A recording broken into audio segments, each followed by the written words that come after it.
একটা কথা আপনাকে না বললেই নয় স্যার, সেটা হলো আমাদের গ্রামের মানুষ এই যে আমার ফসলটা নিয়ে এত টিটকারি শুরু করছে। আল্লাহর রহমত কি খালি ওই জমিখানের উপরেই গেছে? হ্যাঁ, হরকে হরকে তোর দেখি মোর কেন ফরকে আবাদ করবে সাজেন, কিন্তু কোনো পরামর্শ নেন না।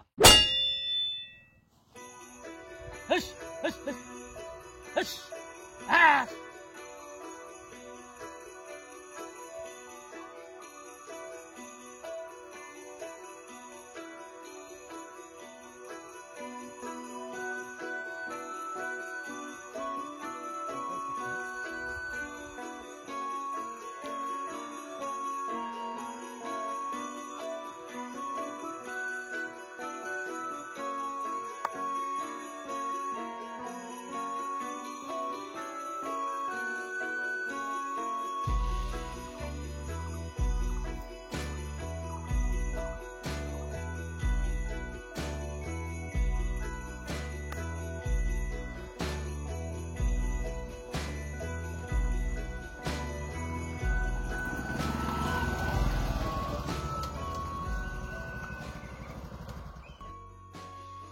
রাজাক ভাই,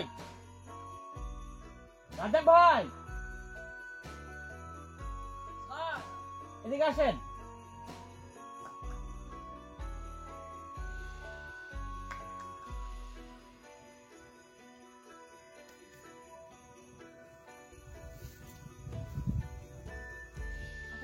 আমি আবার আরেক জায়গায় যাবো। আসসালামু আলাইকুম। ওয়ালাইকুম আসসালাম। আমি ওই সকাল থেকে জমিতে আসছি যে আপনি আসবেন। না, আমার একটু আসার কথা ছিল, আমি এক জায়গায় গেছিলাম, ওখান থেকে আসলাম। তো বিষয়টা হলো চারা গাছ সব ঠিক আছে তো না? ঠিক আছে স্যার, ওই যে সবকিছু ঠিক আছে, আপনি যেভাবে বলছেন আমি সেভাবে পরিচর্যা করতেছি। আচ্ছা, তাহলে এক কাজ করো, চলো একটু দেখি, আমার একটু দেখতে হবে তো, ওটা রিপোর্ট করতে হবে। চলে চলে চলে।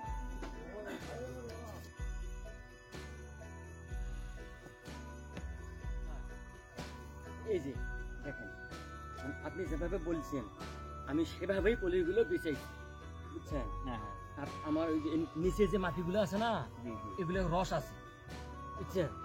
রস যাতে নষ্ট না হয় সেজন্য আমি এটা সম্পূর্ণ ছাড়া দিচ্ছি আপনার কথা মতো। দেখেন একটু। আচ্ছা, সবই তো বুঝলাম, ঠিক আছে।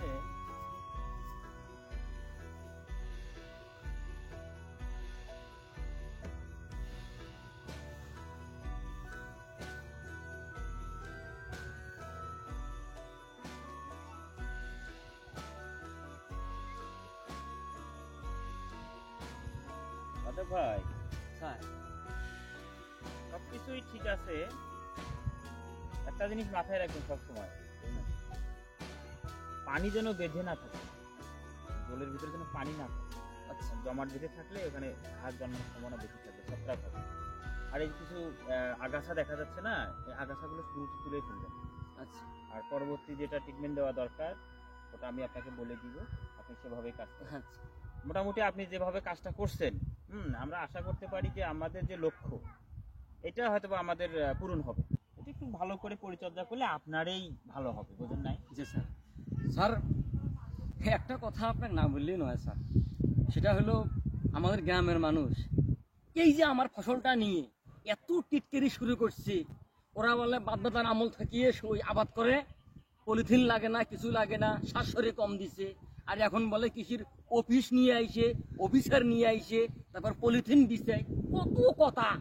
তো এই সমস্ত কথা সহ্য করার পরও আমি কারো কথা জবাব দেইনি, কারণ আমি জানি আমি আমার স্যারের পরামর্শ ছাড়া এক সু নড়বেন না। আপনি যেভাবে বলছেন আমি সেভাবেই আবাদ করব, আমি দেখে দেবো গ্রামবাসী। আসলে এই সমস্যাটা তো আমাদেরই, আজকে যারা আপনাকে হানি করতেছে, মজা নিচ্ছে, তারা যখন দেখবে যে আপনার এই প্রজেক্টে যখন দেখবে যে ফসল খুব ভালো হয়েছে, তখন তারাই আপনাকে নিয়ে গর্ববোধ করবে। আর বিষয়টা তাদের দোষ দিয়েও লাভ নেই, আগে থেকে যেভাবে চাষাবাদ করে আসছে, এখন তো যুগের পরিবর্তন হয়ে গেছে, কৃষিক্ষেত্রেও আধুনিকতার ছোঁয়া লেগেছে। আমাদের গ্রাম অঞ্চলে এখন ওটা আসে নাই, যার কারণে হয়তো বা আপনার এই জিনিসগুলো দেখে অনেকে মজা নেয়।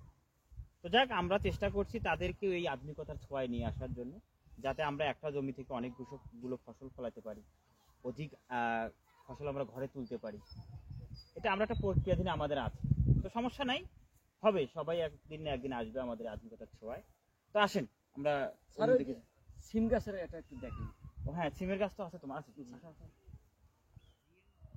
স্যার এই যে স্যার দেখেন, হ্যাঁ খুব তরতাজা। আচ্ছা, এই পুরোটাই। সিম তো আপনি ভালো সাজিয়েছেন, সুন্দর সিম ধরছে তো। হ্যাঁ স্যার, আপনি আমাকে যেভাবে বলছেন এই স্প্রে করার জন্য, আমি সেই নিয়ম অনুযায়ী স্প্রেগুলো করি। দেখেন কোনো পোকামাকড় নাই স্যার, একবারে দেখেন নাই যে কিরকম ক্লিন, কোনো পোকামাকড়ের স্থান আমার এই জমিতে নাই। না, আপনি যেটা করছেন খুব ভালো করছেন। আমি যেভাবে আপনাকে স্প্রে করতে বলছি সেটা তো করছেন, একদমই স্যার। আর ওই কীটনাশক যেটা ইউজ করতে বলছি ওটা করতেছেন তো। হ্যাঁ হ্যাঁ আপনি ওটাই ইউজ করেন, যদি কখনো চেঞ্জ করার দরকার হয় আমি আপনাকে বলবো, আপনি ওইভাবেই স্প্রে করে দিবেন, ঠিক আছে? আচ্ছা আচ্ছা আসেন, আমি আবার অন্য জায়গায় যাব। আচ্ছা চলো।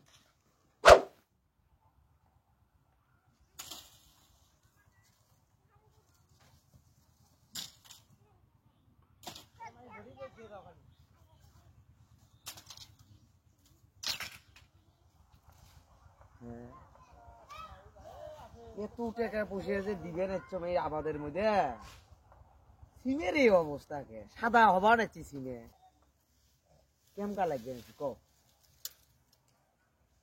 হুলু মরি যাবা নাকি মাঝে সাঝে ফির পোকাও, কি করা যায় ক? না, এ আমাদের পিছনে কত টাকা খরচ করনু, আবাদ খানে যে তুলের পাওয়া নিচ্ছম না। রাজ্জাক আবাদ জীবনে করে নাই, সবজির আবাদ, আর তার আবাদ কত সুন্দর হয়েছে, জমি তো আইসি না, আল্লাহর রহমত কি খালি ওই জমিখানের উপরই গেছে? হ্যাঁ আচ্ছা, ওইও টাকা খরচ করে, আমিও তো টাকা খরচ করি, ওর আবাদ ভালো হয়, মোর আবাদ খানি এরকম হলো, জমির মধ্যে সাইনবোর্ডও না গাইছে, কি করা যায়? না, ওর সাথে কথা কওয়া নাকি, এরকম তো হওয়ার কথা নয়। 14 পুরুষ থাকি তরকারির আবাদ করি, এরকম তো হওয়ার কথা নয়। ওর সাথে দেখা করা নেই, ঘটনাটা আসলে কি? ওষুধেরও তো কোনো কমতি নাই, দোকানত যাবা নাইচম, যখন যেটা স্প্রে দিবের কবা নাচ্ছি সেটাই দিবে নাইচম। না, ওর কাছে যাওয়া নাকি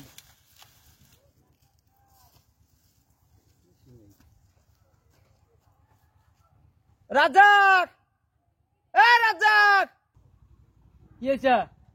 এ থাম থাম থাম,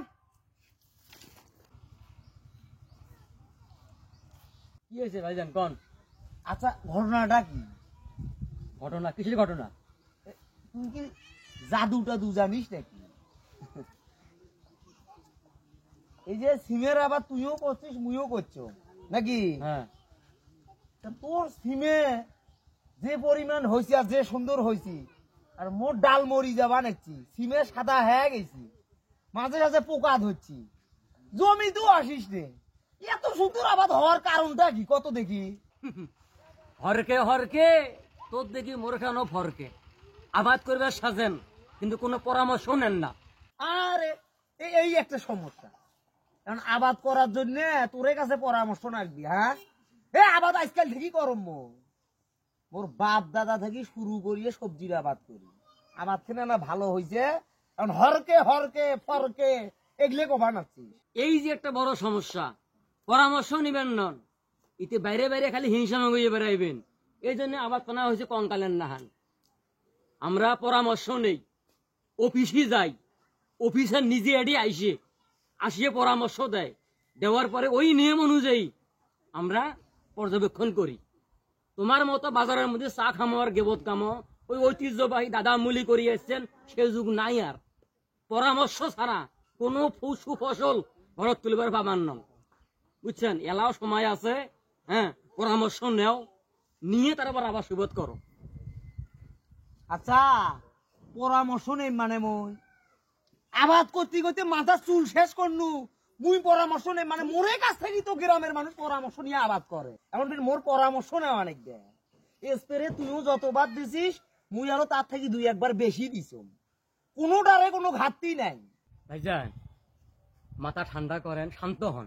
আরে ঠান্ডা হইম কেম করি আবাদের অবস্থা দেখছি এখন আমরা তো চাষবাস করিয়াই খাই নাকি? হ্যাঁ হ্যাঁ, ওই যে উপজেলা যে কৃষি অধিদপ্তর অফিসগুলো আছে, এই অফিসের মধ্যে আমার মতো যারা কৃষক আছে এমাক ট্রেনিং করায়। ট্রেনিং টাকা নাকি নয় শোনো, একটা টাকাও লাগবে না। হ্যাঁ এই যে মনে করো আমি নিজে ট্রেনিং করছি, করার পরে এখন অফিসের যারা আছে তাদের পরামর্শ অনুযায়ী আমি সকল চাষবাস করি। 15 দিন, 1 মাস, 20 দিন পর পর ওরা আসিয়ে অডিট করে, করার পরে ফসল দেখি যায়। যখন যেটা প্রয়োজন তখন সেটা আমাকে অর্ডার করে, তখন আমি সেই অনুভূতি নিয়ে আসিয়ে জমির মধ্যে ছাড়াই দিই। আর তোমরা তো মনে করেন আমি তো কিছু করি না, তোমাকে তো কিছু কোয়া যায় না, খালি আরাং করেন। জমির মধ্যে কার কি বুদ্ধি শোনেন, বাজারের যা দোকান থাকি কি এগুলো বোতল নিয়ে আসেন, আমি কাটান মারি ছিটিয়ে দেন, সকাল নাই, দুপুর নাই, বিকেল নাই, তোমার তো আবার ওরকম হইবি। অতএব বলে মাথা গরম না করিয়ে আমার পরামর্শ অনুযায়ী আমি পড়াচ্ছি তোমাকে আমি গঞ্জত নিয়ে যাবো। গঞ্জের মধ্যে যায়া এই কৃষি অধিদপ্তর যে অফিসগুলো আছে সেটা যে ট্রেনিং করে দেবলা তোমার আসিয়ে সেই সিস্টেম অনুযায়ী চাষ করবেন, 1 মাসের মধ্যে ফসল ঘরত তুলবেন। তাই নাকি হ্যাঁ না প্রথমে যে স্প্রেটা করছুনু হ্যাঁ, ডাল খুব তাজা হচ্ছিল, ঠিক আছে। এই বাড়িওলি আছে না আমার বাড়িওলি, এই বাড়িওলির কাছে ওই রুবেল আছে না দেওয়ানি, ওই নিয়ে যায়া বুদ্ধি দিছি যে এই যে স্প্রে এটা মারো, ঠিক আছে। বাড়ির যা বাড়িওলি গেছে এই টাকা নেও স্প্রে নিয়ে এসে মারো, এই মারার পরে ডালের এই অবস্থা হয়ে গেছে, ঠিক আছে। প্রথমে কিন্তু ঠিকই আছিল। এই শোন, ওই যা হয়েছে হয়েছে কিছু মনে করিস না, টেকা যদি না নাগে ট্রেনিং করতে তাহলে মুই যাইনি। হ্যাঁ এখন শোন, হ্যাঁ সব কথা বুঝছো। এখন কথা হলো তুই বাড়ির যাবো, হ্যাঁ গোসলটা করবো, হ্যাঁ করিয়ে লঙ্গি টঙ্গি ভালো মতো পরিয়ে চল আমরা উপজেলা কি ওই যে কৃষি অধিদপ্তর মুই তো অফিসে যাবো। চেনুম না, ওই মুখে না নিয়ে যাই। হ্যাঁ চল। আচ্ছা ঠিক আছে।